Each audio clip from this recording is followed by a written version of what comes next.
लो आ रहा है यारो फिर इम्तिहान का महीना, चढ़ना है इम्तिहान का हमको एक और जीना। इम्तिहान का वक्त नज़दीक आ रहा है। आप में से बहुतों के प्रैक्टिकल का एग्ज़ाम शुरू भी हो चुका होगा और सैद्धांतिक परीक्षा की आप तैयारी में मसरूफ़ होंगे।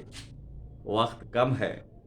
बहुत सारे स्टूडेंट ऐसे हैं कि ऐसे समय में तनाव महसूस कर रहे होंगे। लेकिन अज़ीज़ बच्चों और बच्चियों, आप कभी भी इम्तिहान का तनाव ना लें और परीक्षा की तैयारी को एंजॉय करें। अब आपको और ज़्यादा पढ़ने की ज़रूरत नहीं है, बल्कि आपने जो पढ़ा है अब तक उसी को बेहतर तरीके से खेल खेल में सरसरी तौर पर नज़र डालें। आप यकीन जानिए आपका रिज़ल्ट अच्छा होगा। आप इसकी फ़िक्र छोड़ दें कि एग्ज़ाम में पास होंगे या फेल होंगे, इसलिए कि आप सिर्फ मेहनत करें और जो एग्ज़ामिनर का काम है उसकी फ़िक्र आप छोड़ दें, वो एग्ज़ामिनर पर रहने दें। तो लेकिन मैं ये भी नहीं कहूँगा कि पढ़ाई को बिल्कुल ही छोड़ दें। आप पढ़ते रहें, हंसते खेलते पढ़ें और अपने ज़हन को हमेशा शांत रखें। ये तनाव कभी न लें कि आप याद करने के लिए पढ़ रहे हैं, पास करने के लिए पढ़ रहे हैं। इसलिए कि जानते हैं क्या होता है कि अक्सर आप कहते हैं कि हमारी याददाश्त कमज़ोर है, लेकिन आपकी याददाश्त बहुत अच्छी है। आपने आज से 7-8 साल कबल भी कोई फिल्म देखी होगी तो वो आपको याद होगा। आपके दोस्तों ने कोई किस्सा सुनाया होगा तो वो भी आपको याद होगा। इसलिए कि सुनते वक्त आपके जहन में ये नहीं होता है कि मुझे ये याद करना है, और जैसे ही जहन में आपके ये बात आ जाती है कि हमको ये बातें याद करना है, वैसे ही तनाव आता है और उस तनाव की वजह से आपकी तैयारी मुतासिर होती है। तो इसलिए अज़ीज़ बच्चों, एग्ज़ाम का तनाव बिल्कुल नहीं लेना है और बहुत ही आराम से खुशमिजाजी के साथ पढ़ाई को एंजॉय करना है और अपने दोस्तों को कहना है आओ पढ़ाई पढ़ाई खेलें। थोड़ी देर पढ़ाई पढ़ाई खेल लीजिए ना, लेकिन बहरहाल बिल्कुल छोड़ना नहीं है, पढ़ाई जारी रखनी है। और मैं भी आपको बस हल्के फुल्के अंदाज में ऐसी बातें बताता रहूँगा कि इंटरमीडिएट के आपके जो एग्ज़ाम्स हैं वो आसानी से निकल जाएं। तो मैं आज आपके सामने बिहार बोर्ड ने जो ऑफिशियल मॉडल सेट जारी किया है उसमें से ज्योग्राफी के शॉर्ट क्वेश्चंस को मैं लेकर आपके सामने आया हूँ। बड़े ही हल्के फुल्के अंदाज में, बिना चौक और बोर्ड के मैं आपसे उन प्रश्नों पर गुफ्तगू करूँगा। आप अगर सुन लेंगे बस उसी को जाके एग्ज़ाम में लिख देना है। कोई बहुत बड़ा मामला नहीं होता है, याद करने की ज़रूरत नहीं है। आप बस सुनिए और इत्मीनान से सुनिए। पहला सवाल आपका जो ज्योग्राफी के मॉडल सेट में आया है, मानव का प्रकृतिकरण क्या है? मानव का प्रकृतिकरण क्या है, यानी मानव प्रकृति से कैसे मुतासिर हुआ। शुरुआती दौर में जब इंसान के पास तकनीकी तालीम कम थी तो वो प्रौद्योगिकी ज्ञान नहीं रखता था, वो प्रकृति के नियमों को नहीं समझ पाता था। तो उस वक्त मानव ने अपने आप को प्रकृति के अनुकूल ढाल लिया, यानी प्रकृति मानव को जैसा बनाना चाहती थी मानव वैसा ही बनता गया, प्रकृति के साथ समायोजन स्थापित करता चला गया और इसी को मानव का प्रकृतिकरण कहते हैं। यानी मानव का प्रकृतिकरण ऐसी भौगोलिक अवधारणा है जिसमें यह बताया जाता है कि मानव ने किस प्रकार प्रकृति के साथ संतुलन स्थापित किया, प्रकृति के साथ सामंजस्य स्थापित किया और अपने आप को प्रकृति के अनुरूप ढाल लिया, इसी को मानव का प्रकृतिकरण कहते हैं ना। और इसका कारण क्या था कि मानव के पास उस वक्त तकनीकी ज्ञान नहीं था, वैज्ञानिक जानकारी का अभाव था, इसलिए मानव प्रकृति के नियमों को नहीं समझ पाता था, प्रकृति का मानवीकरण नहीं कर पाता था। इसलिए मानव ने अपने आप को प्रकृति के अनुरूप ढाल लिया। क्लियर समझ में आ गया? मानव का प्रकृतिकरण एक ऐसी अवधारणा है जिसमें हम ये कह सकते हैं कि प्राचीन काल में मानव के द्वारा प्रकृति के साथ सामंजस्य स्थापित करने को, प्रकृति के साथ तालमेल स्थापित करने को और अपने आप को प्रकृति के अनुकूल ढालने की क्रिया को मानव का प्रकृतिकरण कहते हैं। अब आइए दूसरा क्वेश्चन, बस मैं ऐसी गुफ्तगू कर रहा हूं, साझा संपत्ति संसाधन क्या है? ये इस साल के मॉडल सेट का आपका दूसरा क्वेश्चन है। इस मॉडल सेट के अलावा भी मैं 2-3 मॉडल सेट आपके लिए लेकर आऊंगा और बस आप अगर सुन लेंगे तो आप इम्तिहान में बड़े अच्छे नंबर लेकर आएंगे। साझा संपत्ति क्या है? साझा संपत्ति ऐसी संपत्ति को कहते हैं जिस पर किसी व्यक्ति विशेष का अधिकार नहीं होता। ऐसी संपत्ति जो निजी स्वामित्व में नहीं हो, जिस पर किसी का मालिकाना हक नहीं हो, बल्कि समुदाय के लोग उसको अपने उपयोग में ला सकते हो। तो ऐसी संपत्ति जिस पर किसी निजी व्यक्ति का स्वामित्व नहीं होता है, बल्कि समुदाय के स्वामित्व में होता है, जिसका उपयोग समुदाय के लोग करते हैं, समुदाय के लोग बिना उसको हानि पहुंचाए जिन संपत्तियों का उपयोग करने के लिए स्वतंत्र हैं, उन संपत्तियों को साझा संपत्ति कहते हैं। संक्षेप में आप ये समझ सकते हैं कि सरकार के अधीन जो संपत्ति होती है और जनहित के उद्देश्य से जो संपत्ति होती है उसको साझा संपत्ति कहते हैं।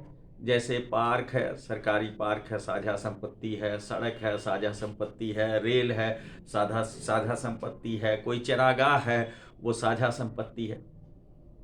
साझा संपत्ति अर्थात ऐसी संपत्ति जिस पर सरकार का स्वामित्व हो, किसी व्यक्ति विशेष का स्वामित्व नहीं हो, जो सबों के उपयोग के लिए हों, उसको साझा संपत्ति कहते हैं। ठीक है, क्लियर है एकदम? तो अब आइए तीसरा क्वेश्चन है, भारत के किन्हीं 4 रबी फसलों का नाम लिखें। ये मैं आपके मॉडल सेट का प्रश्न पढ़ रहा हूं। भारत के किन्हीं 4 रबी फसलों का नाम लिखें। आप जानते हैं भारत में 3 फसल ऋतुएं होती हैं। पहली फसल ऋतु खरीफ, जो जून माह में बोई जाती है, अक्टूबर में काटी जाती है। दूसरी रबी, जो नवंबर में बोई जाती है और मार्च में काटी जाती है, फरवरी मार्च में काटी जाती है। और तीसरी है जायद फसल, जो मार्च से मई के बीच में बोई और उगाई जाती है, उसको जायद फसल कहते हैं। लेकिन यहाँ पर किसी का परिभाषा या किसी के पीरियड के बारे में नहीं पूछ रहा। प्रश्न में एक चीज ध्यान रखना है कि 2 नंबर के प्रश्न हैं, जितना पूछ रहा है सिर्फ उतने ही जवाब देना है। तो यहाँ पर केवल भारत के किन्हीं 4 रबी फसलों के नाम पूछे जा रहे हैं। तो आप लिखेंगे भारत के 4 रबी फसल निम्नलिखित हैं: गेहूं, जौ, चना, सरसों। और भी बहुत सारे हैं, लेकिन आपको 4 का नाम बताना है। भारत में घटते लिंगानुपात के 2 कारण लिखिए। भारत में घटते लिंगानुपात के 2 कारण बताने हैं। ये शुरू से हम लोग पढ़ते आ रहे हैं। भारत में घटते लिंगानुपात के 2 प्रमुख कारणों में प्रथम कारण आप बताइएगा कि पुरुष प्रधान समाज। भारत में पुरुष प्रधान समाज है। ऐसा माना जाता है कि वंश परंपरा पुरुष से ही चलता है, इसलिए हर व्यक्ति पुरुष पुत्र की अभिलाषा करता है, स्त्री पुत्र की अभिलाषा नहीं करता। नंबर 2, भारत में आर्थिक गतिविधियां सामान्यतः पारंपरिक दृष्टिकोण ये चला आ रहा है कि पुरुषों के जिम्मे होता है, तो लोग पुरुष के पैदा होने पर प्रसन्न होते हैं कि पुरुष पैदा हुआ है, अब घर में कमाने वाला एक फर्द बढ़ा न। लेकिन स्त्री की पैदाइश पर वो उतनी खुशी नहीं मनाते हैं। तो आर्थिक गतिविधियां पुरुषों के अधीन पुरुषों के अधीन हैं, इसलिए पुरुष की अभिलाषा लोग रखते हैं। अब ये 5वां प्रश्न है, मुक्त व्यापार क्या है? मुक्त के माने खुला हुआ, मुक्त व्यापार, खुला हुआ व्यापार। मुक्त व्यापार ऐसी व्यापारिक स्थिति को कहते हैं जिसमें आयात और निर्यात पर जितनी भी कृत्रिम प्रतिबंधें हैं वो हटा ली जाती हैं। आयात और निर्यात को आसान कर दिया जाता है। जिन देशों के बीच मुक्त व्यापार समझौता होता है वहां के व्यापारियों को आयात निर्यात में विशेष अनुमति की या विशेष लाइसेंसिंग प्रणाली की आवश्यकता नहीं होती है। आयात और निर्यात के बाधक जितनी भी तत्व होते हैं उन सब को हटा दिया जाता है, बाध्यताओं को हटा दिया जाता है, आयात निर्यात को सरल कर दिया जाता है।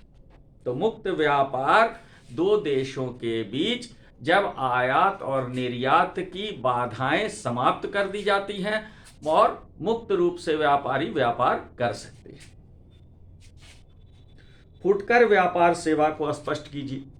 फुटकर व्यापार ऐसे व्यापार को कहते हैं जिसमें छोटे दुकानदार किसी थोक विक्रेता से सामान खरीद कर लाते हैं और सीधे ग्राहकों को उपलब्ध कराते हैं, तो इस प्रकार के व्यापार को फुटकर व्यापार कहा जाता है ना।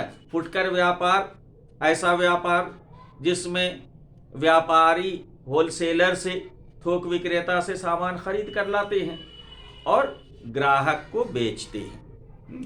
जैसे रेवड़ी वाला, फेरी वाला, फुटपाथ पर सामान बेचने वाला, गांव मोहल्ले में दुकान चलाने वाला, बाजार में भी फुटकर विक्रेता होते हैं ना। तो फुटकर विक्रेता ऐसे विक्रेता जो सीधे ग्राहक को सामान बेचते हैं, यानी उनसे कोई व्यापारी सामान नहीं खरीदता है। फुटकर विक्रेता ऐसे विक्रेता को कहते हैं जो उपभोक्ता से सामान लाते हैं और जो मैंने थोक विक्रेता से सामान लाते हैं और सीधे उपभोक्ता को सामान बेचते हैं, उसको फुटकर विक्रेता कहा जाता है। रेवड़ी वाला, फेरी वाला, खोंचे वाला या छोटा मोटा दुकान वाला जो है वो फुटकर विक्रेता की श्रेणी में आता है। ग्रामीण तथा नगरीय बस्ती में क्या अंतर है, ये आपके मॉडल सेट का 7वां क्वेश्चन है। मॉडल सेट भी इस बार का बड़ा आसान बनाया गया है। ग्रामीण और नगरीय बस्तियों में क्या अंतर है, जो अंतर आप देखते हैं वही लिख देना है। क्या देखते हैं? ग्रामीण बस्तियों के ज्यादातर लोग प्राथमिक आर्थिक क्रियाकलाप करते हैं, जबकि नगरीय बस्ती के ज्यादातर लोग द्वितीयक और तृतीयक आर्थिक क्रियाकलाप में लीन होते हैं। नगरीय बस्तियों में जल निकास व्यवस्था का अभाव होता है। ग्रामीण बस्तियों में जल निकासी व्यवस्था का अभाव होता है। नगरीय जो बस्ती होती है उसमें जल निकास व्यवस्था तुलनात्मक दृष्टिकोण से बेहतर होता है। ग्रामीण बस्तियों में उच्च शिक्षा केंद्र, अच्छे स्वास्थ्य केंद्र का अभाव होता है। नगरीय बस्तियों में उच्च शिक्षा अर्जित करना और स्वास्थ्य सेवा प्राप्त करना आसान होता है। ग्रामीण बस्तियों में अधिकांश लोग अपने घरों में पशुपालन भी करते हैं। नगरीय बस्तियों में पशुपालन नहीं किया जाता है। ग्रामीण बस्तियों में प्रायः कच्चे मकान मिलते हैं, नगरीय बस्तियों में कच्चे मकान नहीं मिलते हैं। ग्रामीण बस्तियों में अपनत्व का बोध होता है, समाज के लोग एक परिवार की तरह रहते हैं। नगरीय बस्तियों में व्यापारिक रिश्ते होते हैं, आर्थिक रिश्ते होते हैं, उनके बीच अपनत्व का बोध नहीं होता है। तो ये सब अंतर जो आप देखते हैं, बस उसी को लिखना है। अब आइए 8वां प्रश्न है, लघु उद्योग तथा कुटीर उद्योग में क्या अंतर है? लघु उद्योग और कुटीर उद्योग में क्या अंतर है? ये भी आप स्कूल के ज़माने से पढ़ते आए हैं। लघु उद्योग ऐसे छोटे उद्योगों को कहते हैं जिसमें छोटी छोटी मशीनों के द्वारा उत्पादन का कार्य किया जाता है। इसमें कुछ मजदूर भी रखने पड़ते हैं और कुछ पूंजी निवेश भी करना पड़ता है, और इसके उत्पाद की गुणवत्ता कुटीर उद्योग के उत्पाद की तुलना में बेहतर होती है और इसको बाज़ारों में बेचा जाता है। कभी कभी दूर दराज के बाज़ारों में भी बेचा जाता है, जैसे पावर लूम, ये आपको कुटीर उद्योग की श्रेणी में आ गया। खिलौना निर्माण फैक्ट्री, लघु उद्योग की श्रेणी में आ गया पावर लूम, खिलौना निर्माण, या और भी प्लास्टिक की सामग्री वगैरह बनती है, या ऐसे कोई भी जो 10 लाख 20 लाख के लागत से स्थापित हो जाता है, 70-75 लाख से कम के मूल्य में, कम कीमत पर लग जाता है, मशीनें आ जाती हैं और उत्पादन किया जाता है। और कुटीर उद्योग ऐसे उद्योगों को कहते हैं जो परिवार के सदस्यों के साथ मिलकर चलाया जाता है, और इसमें जो उत्पादन किया जाता है उसमें श्रम की आवश्यकता अधिक होती है, इसमें पूंजी की आवश्यकता नहीं होती है, मशीनों का प्रयोग नहीं होता है। मानव अपने श्रम से अपने परिवार के सदस्यों के साथ छोटे पैमाने पर जो उत्पादन का काम करता है, उन उद्योगों को कुटीर उद्योग की श्रेणी में रखा जाता है। इसमें स्थानीय बाजारों से कच्चा माल प्राप्त किया जाता है और उत्पाद भी स्थानीय क्षेत्रों में ही बेचा जाता है, जैसे टोकरी उद्योग, जैसे ठोंगा उद्योग, पापड़ उद्योग, जो श्रम आधारित उद्योग है, ऐसे उद्योगों को कुटीर उद्योग कहते हैं। उसके बाद आपका 9वां प्रश्न है, मानव भूगोल के 2 उपक्षेत्रों के नाम लिखें। मानव भूगोल के कई उपक्षेत्र हैं, आपको केवल 2 उपक्षेत्र का नाम लिखना है। आर्थिक भूगोल, राजनीतिक भूगोल, सामाजिक भूगोल, सांस्कृतिक भूगोल, इनमें से कोई 2 नाम आप लिख दीजिएगा, और भी बहुत सारे नाम हैं। 10वां है, पत्तन और पोताश्रय में क्या अंतर है? पत्तन और पोताश्रय में क्या अंतर है? जलयान से जुड़ी हुई चीजें हैं दोनों। बस इसके अंतर को यूं समझ लीजिए कि बस डिपो और बस स्टैंड का अंतर है। डिपो में क्या होता है, बस रखी जाती है, रात में जब बस तमाम परिवहन के कार्यों को निपटारा करने के बाद आ जाती है, तो बस को जहाँ पे संरक्षित रखा जाता है उसको डिपो कहते हैं। तो उसी तरह पत्तन बस स्टैंड है और पोताश्रय डिपो है। यानी पत्तन वह ऐसे बंदरगाह को पत्तन कहते हैं जहाँ पर जलयान आकर रुकती है, सामान और मुसाफिर को चढ़ाया और उतारा जाता है, उसको पत्तन कहते हैं। और पोताश्रय ऐसे माने पत्तनों को कहते हैं, ऐसे पोताश्रय ऐसे बंदरगाह को कहते हैं जहाँ पर जलयान के ठहरने की भी व्यवस्था होती है। पत्तन सड़क मार्ग से, रेल मार्ग से, वायु मार्ग से जुड़ा हुआ होता है। पत्तन में बेहतर सुविधाएं उपलब्ध होती हैं। पोताश्रय जो है वो समुद्र के किनारे स्थित होता है और उसमें जो है सड़क मार्ग से या रेल मार्ग से जुड़ा हुआ नहीं होता। अब आइए, मुंबई बंदरगाह की स्थिति एवं महत्व का उल्लेख कीजिए। मुंबई बंदरगाह भारत का ही नहीं, व्यापारिक दृष्टिकोण से विश्व के महत्वपूर्ण बंदरगाहों में से एक है। भारत के बंदरगाहों से जो व्यापार होता है उसका लगभग 20% मुंबई के बंदरगाह से होता है। ये उल्हास नदी के दक्षिणी भाग में स्थित है, दक्षिणी भाग के मुहाने पर स्थित है, और इसका जो पृष्ठ भाग है वो रेल, सड़क और वायु से जुड़ा हुआ है, इसलिए व्यापारिक दृष्टिकोण से ये बहुत ही महत्वपूर्ण है।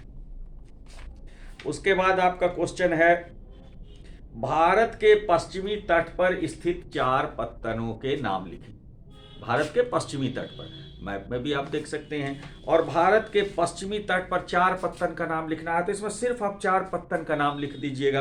कांडला पत्तन, Mumbai port, Mormugao, new Mangalore port ना, ये 4 पत्तन है जो मैंने भारत के पश्चिमी तट पर स्थित है। कांडला पत्तन, मुंबई पत्तन, मोरमुगुआ पत्तन और न्यू मैंगलोर पत्तन, ये 4 पत्तन। और भी इसके अतिरिक्त कई पत्तन हैं, आपकी किताबों में भी होगा कोई 4 नाम, सिर्फ नाम लिखना है। भारत के पश्चिमी तट पर निम्नलिखित पत्तन स्थित हैं। अब 13वां प्रश्न है, भारत के कृषि आधारित 2 उद्योगों के नाम लिखें। बहुत आसान सा प्रश्न है। भारत के कृषि आधारित 2 उद्योग का नाम। चाय उद्योग कृषि आधारित उद्योग है, रबर उद्योग कृषि आधारित उद्योग है, जूट उद्योग कृषि आधारित उद्योग है ना, कपास उद्योग कृषि आधारित उद्योग है, पेपर उद्योग कृषि आधारित उद्योग है। आप किसी भी ऐसे 2 उद्योगों का नाम लिख देंगे। 14वां प्रश्न है, भारत के 2 तांबा उत्पादक क्षेत्रों का नाम लिखें। तो बच्चों, भारत में सबसे ज्यादा तांबा मध्य प्रदेश में उत्पादित होता है, और ये समझ लीजिए कि लगभग 60% से ज्यादा तांबा अकेले मध्य प्रदेश में उत्पादन होता है। उसके बाद राजस्थान, उसके बाद झारखंड, लेकिन आपको राजस्थान में लगभग 19-19.5% तांबा होता है। तो भारत में तांबा उत्पादन का 2 सबसे प्रमुख क्षेत्र है, मध्य प्रदेश और राजस्थान। अब आइए, जनसंख्या घनत्व से आप क्या समझते हैं? ये 15वां क्वेश्चन है आपके मॉडल सेट का। ये अभी अब मैं पहले बताया कि आज जो मैं जिन प्रश्नों का भूगोल विषय के जिन प्रश्नों की चर्चा कर रहा हूं, ये आपके बिहार बोर्ड के द्वारा जो जारी किया गया है मॉडल सेट, उसके प्रश्न हैं। इसके बाद मैं दूसरे मॉडल सेट्स भी आपके सामने रखूंगा जो मेरे बनाए हुए होंगे ना। तो ये 15वां क्वेश्चन है, जनसंख्या घनत्व से आप क्या समझते हैं? घनत्व का मतलब होता है कि जनसंख्या कितनी घनी है। तो इसको मापने का जो तरीका है या इसके जो परिभाषा दिया जाता है वो हम यूँ दे सकते हैं कि किसी भी भौगोलिक क्षेत्र में प्रति वर्ग किलोमीटर में जितने लोग निवास करते हैं वह उस भौगोलिक क्षेत्र का जनसंख्या घनत्व कहलाता है। प्रति वर्ग किलोमीटर में रहने वाले लोग किसी भी भौगोलिक क्षेत्र में, तो किसी भी भौगोलिक क्षेत्र में प्रति वर्ग किलोमीटर में रहने वाले लोगों की जनसंख्या को उस भौगोलिक क्षेत्र का जनसंख्या घनत्व कहते हैं। अब आइए 16वां क्वेश्चन, जल परिवहन के 4 लाभों का उल्लेख कीजिए। जल परिवहन के 4 लाभों का उल्लेख कीजिए। बहुत आसान सा क्वेश्चन है। जल परिवहन का पहला लाभ, इसमें मार्ग निर्माण की आवश्यकता नहीं पड़ती है। नदी का मार्ग है, समुद्र का मार्ग है, या अगर नहर बना के एक बार मार्ग निर्माण कर दिया तो वो फिर चलता आ रहा है। इसमें अधिकांशतः जो है वो मार्ग निर्माण की आवश्यकता नहीं पड़ती है, अथवा एक बार मार्ग निर्माण करने के बाद वर्षा बरस तक उस मार्ग का उपयोग किया जाता है। यानी मार्ग के रख रखाव की आवश्यकता नहीं पड़ती है। ये पर्यावरण के दृष्टिकोण से कम हानिकारक है। इसमें खर्च बहुत कम आता है, इसमें खर्च कम आता है। उसके अतिरिक्त इसमें जो वाहन होता है उसके रखरखाव का खर्च भी कम होता है ना। सड़क मार्ग की तुलना में ये बहुत ज़्यादा सुरक्षित है। तो आपको जो भी समझ में आएगा आप अपने हिसाब से लिख सकते हैं कि जल परिवहन के निम्नलिखित लाभ हैं। पहला, जल परिवहन में बार बार मार्ग निर्माण और मार्ग के रखरखाव की आवश्यकता नहीं पड़ती है। नंबर 2, जल परिवहन में पर्यावरण को कम नुकसान पहुंचता है। नंबर 3, जल परिवहन सस्ता होता है। नंबर 4, जल परिवहन में जो वाहन प्रयोग किए जाते हैं उसके रखरखाव में भी कम खर्च आता है। नंबर 5, जल परिवहन में दुर्घटना की संभावना बहुत कम होती है। 17वां प्रश्न है, मलिन बस्ती क्या? मलिन बस्ती सुविधा विहीन बस्ती को कहते हैं। मलिन बस्ती बड़े बड़े शहरों में आपने देखा होगा, कूड़े कचरे के ढेर पर लोग आकर आबाद हो जाते हैं। ऐसे लोग जिनको अच्छे क्षेत्रों में, आवासीय क्षेत्रों में जगह नहीं मिलता है, या जो लोग ऐसी हैसियत नहीं रखते हैं कि आवासीय क्षेत्रों में मकान या ज़मीन खरीद सकें या भाड़ा ले सकें, वो लोग शहर के किनारे किसी गंदी जगहों पर आबाद हो जाते हैं। मलिन बस्ती ऐसी बस्तियों को कहते हैं जहां जीवन जीने के योग्य दशाओं का अभाव होता है। अभाव विहीन बस्तियों को मलिन बस्ती कहते हैं, जहां स्वच्छ पेयजल का अभाव होता है, जल निकासी का अभाव होता है, जहां शौचालय का अभाव होता है, जहां पर प्रदूषण, बहुत अधिक प्रदूषक तत्व पाए जाते हैं, जहां की आबादी घनी होती है। तो ऐसी सुविधा विहीन बस्तियों को मलिन बस्ती कहते हैं ना। तो मलिन बस्ती ऐसी बस्ती जो सुविधा विहीन बस्तियां होती हैं, जहां पर जीवन दशाएं बहुत ही निंदनीय होती है, जहाँ के लोगों की आर्थिक स्थिति बहुत ख़राब होती है, सामाजिक स्थिति बहुत ख़राब होती है, मजबूरी में वो ऐसे क्षेत्रों में जीवन यापन करते हैं। तो आपको 2 नंबर का डिफिनेशन देना है 50 शब्दों का, इसलिए आपको केवल इतना लिखना है कि मलिन बस्ती ऐसी बस्तियों को कहते हैं जहाँ पर जीवन के अनुकूल दशाएं नहीं होती हैं, जो सुविधा विहीन होता है, प्रदूषक तत्व और पर्यावरण बहुत ही ज़्यादा वहाँ ख़राब पाए जाते हैं, वहाँ पर स्वच्छ पेयजल उपलब्ध नहीं होता है, जल निकास की व्यवस्था नहीं होती है, कूड़े कचरे के ढेर पर बसी हुई ये ऐसी आबादियों को मलिन बस्ती कहा जाता है। स्वामित्व के आधार पर उद्योगों का वर्गीकरण कीजिए, यह 18वां प्रश्न है। स्वामित्व के आधार पर उद्योग 3 प्रकार के होते हैं। स्वामित्व का मतलब मालिकाना हक। तो मालिकाना हक के एतबार से स्वामित्व के आधार पर उद्योग 3 प्रकार के होते हैं। निजी स्वामित्व वाले उद्योग ऐसे उद्योग जो किसी व्यक्ति विशेष के अधीन होते हैं, ऐसे उद्योगों को निजी स्वामित्व वाला उद्योग कहते हैं, जैसे रिलायंस। तो उसके बाद दूसरा है सार्वजनिक उद्योग।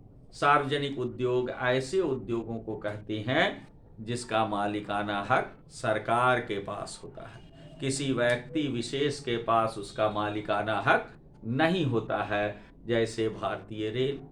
हालांकि अब रेल में भी कुछ कुछ जगहों पर यह मिश्रित हो गया है या कुछ जगहों पर निजी रेल चलने लगी है, लेकिन अब तक भारतीय रेल का जो अधिकांश हिस्सा है वो सरकार के अधीन है।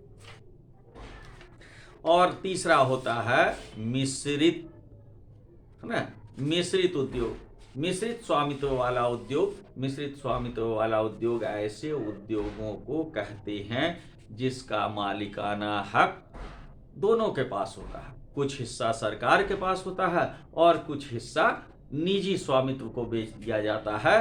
तो ऐसे उद्योगों को जिसका कुछ शेयर सरकार के पास हो और कुछ शेयर निजी हाथों में हो, तो उसको मिश्रित स्वामित्व वाला उद्योग कहते हैं। तो स्वामित्व के आधार पर उद्योग 3 प्रकार के होते हैं। 19वां क्वेश्चन है, उद्योग की स्थिति को प्रभावित करने वाले किन्हीं 2 कारकों का उल्लेख कीजिए।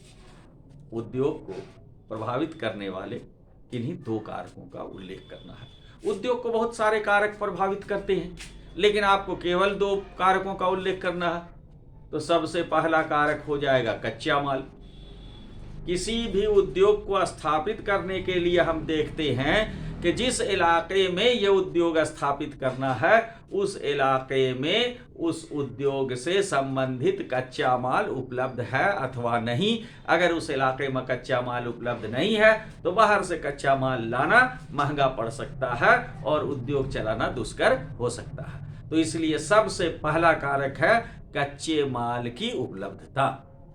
दूसरा कारक है भूमि, समतल भूमि। किसी भी उद्योग को स्थापित करने के लिए, वृहत पैमाने पर उद्योग को बनाने के लिए बहुत बड़े समतल भूमि की आवश्यकता पड़ती है, जहां पर उद्योग स्थापित किया जाए, कच्चे माल रखे जा सके, उत्पादित मालों का भंडारण किया जा सके, या जहां से आवागमन किया जा सके, माल को भेजा जा सके बाहर। तो इस सब के लिए भूमि की आवश्यकता पड़ती है। तो दूसरा कारक हो गया भूमि। तो ये दो कारकों का ही उल्लेख करना है आपको। 20वां क्वेश्चन है जो इस मॉडल सेट का शॉर्ट क्वेश्चन का अंतिम क्वेश्चन है, स्थान एवं स्थिति में अंतर स्पष्ट कीजिए। स्थान उस जगह को कहते हैं जिस जगह पर मनुष्य निवास करते हैं। मनुष्य जिस स्थान पर निवास करते हैं, अपनी आर्थिक और सामाजिक गतिविधियों का संचालन करते हैं, अपने सांस्कृतिक जीवन का यापन करते हैं, अपनी संस्कृति का पालन करते हैं। तो जिस क्षेत्र में मनुष्य रहता है उसके नाम को स्थान कहा जाता है, और आसपास का परिवेश जो उस स्थान को प्रभावित करता है उसको स्थिति कहा जाता है। नहीं, स्थिति यानी उस किसी स्थान को प्रभावित करने वाले जितने कारक होते हैं उसको स्थिति कहते हैं, और जिस स्थान पर मनुष्य निवास करता है उसको, उसके नाम को स्थान कहते हैं। तो अधिवास को स्थान कहते हैं और प्रभावित करने वाले तत्वों को स्थिति कहते हैं न। तो किसी भी स्थान पर निवास करने के लिए हम स्थिति अनुकूल है या नहीं है ये भी देखते हैं। तो वीडियो चूंकि काफ़ी लंबा हो जाएगा, इसलिए इस वीडियो में मैंने मॉडल सेट के सारे शॉर्ट्स क्वेश्चंस पर विचार किया है। जैसे कि आपको मालूम है कि 20 शॉर्ट क्वेश्चंस दिए जाएंगे भूगोल में, और उनमें से 10 का आपको उत्तर देना होगा। तो ये 20 क्वेश्चन जो अभी मैंने आपके सामने पढ़ा और उसके उत्तर पर आपसे बातचीत की, ये बिहार बोर्ड के द्वारा जो मॉडल सेट जारी किया गया था उससे संबंधित था। कल फिर मैं एक वीडियो अपलोड करूंगा, उसमें वो मैं एक मॉडल सेट मैंने बनाया है उसके 20 क्वेश्चंस आपके सामने रखूंगा, और उसके बाद बिहार बोर्ड के इस मॉडल सेट का, और मैं अपने मॉडल सेट के लॉन्ग क्वेश्चंस पर भी विचार करूंगा। फिलहाल चूंकि वीडियो लंबा हो जाएगा इसलिए मैं यहीं पर इसको ख़त्म कर रहा हूं।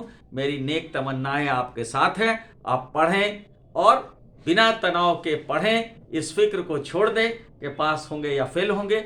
और एक बात और कि आप हमारे YouTube channel target coaching by Arfi Noor इसको सब्सक्राइब कर दें और बेल का बटन दबा दें, ताकि जैसे ही मैं कोई वीडियो अपलोड करूं आपको तुरंत इसकी सूचना मिल जाए। अगर आप अब तक मुझसे नहीं जुड़े हैं तो जुड़ जाएं, आनंद आएगा। आनंद के साथ पढ़ेंगे। इस विचार को छोड़ दें कि फेल होंगे या पास होंगे। आप ज़रूर पास होंगे, बेहतर करेंगे। और अगर परीक्षा की चिंता करेंगे तो फिर संकट का सामना करना पड़ सकता है। पास होना फेल होना तो वक्त की बात है, इसके लिए अभी से क्या सोचना, बस तैयारी कीजिए। इसी के साथ दीजिए इजाज़त।